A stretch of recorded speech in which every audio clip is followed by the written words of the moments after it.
রয়েছি পূর্ব বর্ধমান জেলার নতুন গ্রামে। আপনারা সকলেই জানেন যে নতুন গ্রামের কাঠপুতুল কিন্তু বিখ্যাত।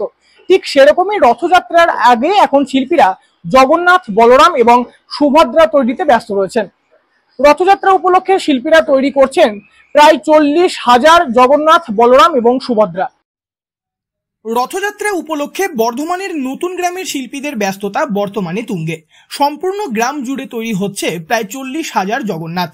নতুন গ্রামের তৈরি এই সকল জগন্নাথ পাড়ি দেবে কলকাতা সহ আরো বিভিন্ন জায়গায়।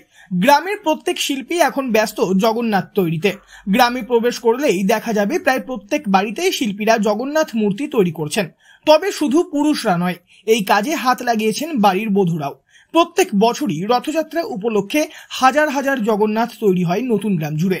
কাঠের জগন্নাথ, বলরাম, সুভদ্রা নিয়ে শিল্পীরা রথযাত্রার দুদিন আগে পাড়ি দেন রাজ্যের বিভিন্ন জায়গায়। লক্ষ্মী লাভের আশায় সারা বছর অপেক্ষায় থাকেন গ্রামের শিল্পীরা। এই প্রসঙ্গে নতুন গ্রামের শিল্পী কেশব ভাস্কর বলেন, এখন আমরা সারা বছর তো পেঁচা রাজারা নিয়ে এইসব তৈরি করি। এখন আমাদের রথের মেলা আসছে, রথের মেলার জন্যে আমরা হাজার হাজার জগন্নাথ তৈরি করছি, বুঝছেন।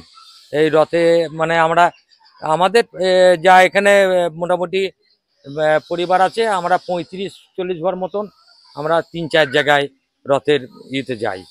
হ্যাঁ, শ্রীরামপুর, দমদম, হ্যাঁ, নাগের বাজার, তারপরে চন্দননগর হয়, হ্যাঁ, আপনার ইয়েতে হয় গুপ্তিপাড়া, এইসব নানান জায়গায় আমরা বেরিয়ে যাই। এখন শুধু হাজার হাজার শুধু জগন্নাথ তৈরি হচ্ছে। সাধারণত বর্ধমানের নতুন গ্রামে শিল্পীরা কাঠের পেঁচা, গৌরনিতাই, ফার্নিচার সহ বিভিন্ন আধুনিক জিনিসও তৈরি করেন। বর্তমানে ভালো কদর বেড়েছে এই গ্রামের শিল্পীদের। এখানকার তৈরি জিনিস এখন বিদেশেও পাড়ি দেয়।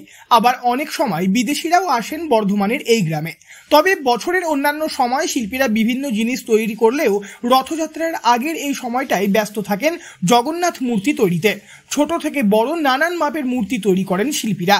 এই বিষয়ে নতুন গ্রামের মহিলা শিল্পী পূর্ণিমা ভাস্কর বলেন, এই যে রথ আসছে, রথের জন্য জগন্নাথের বিক্রি হয়। কোথায় যাবেন? চন্দননগর। গ্রাম থেকে কি অনেকেই যায়? হ্যাঁ, কেউ শ্রীরামপুর যায়, কেউ চন্দননগর যায়, নানান জগন্নাথ নানান জায়গায় যায়। বিক্রি কেমন হয়? ভালোই হয়। চাহিদা কেমন থাকে? চাহিদা ভালোই আছে, জগন্নাথের বেশি চাহিদা। সব তো বাচ্চা বাচ্চা রথ করে, পাড়া গ্রামে বেশি জগন্নাথ কিনে নিয়ে যায় রথের জন্য সব। সারাদিনে সংসারের কাজ সামলানোর পর কিভাবে কি করেন? আমাদের 3 বার রান্না হয়, তার ফাঁকে ফাঁকে রং করতে হয়। রংটা করতেই হবে, রান্নাটাও চাই। 3 বার রান্না চাই। আমার বিয়ে হয়ে গেছে থেকে। 30 টাকা থেকে শুরু করে 200 টাকার বেশি দামেরও মূর্তি তৈরি করেন শিল্পীরা। জগন্নাথ, বলরাম, সুভদ্রা 3টে মূর্তি সেট হিসেবেও বিক্রি করা হয়। সব মিলিয়ে বর্তমানে ব্যস্ততার সঙ্গেই দিন কাটছে শিল্পীদের। এতক্ষণ আপনারা দেখলেন যে আমাদের পূর্ব বর্ধমানের শিল্পীরাও কিন্তু রথের আগে যথেষ্ট ব্যস্ত রয়েছেন। পূর্ব বর্ধমান থেকে বনোয়ারিলাল চৌধুরী, লোকাল 18 বাংলা।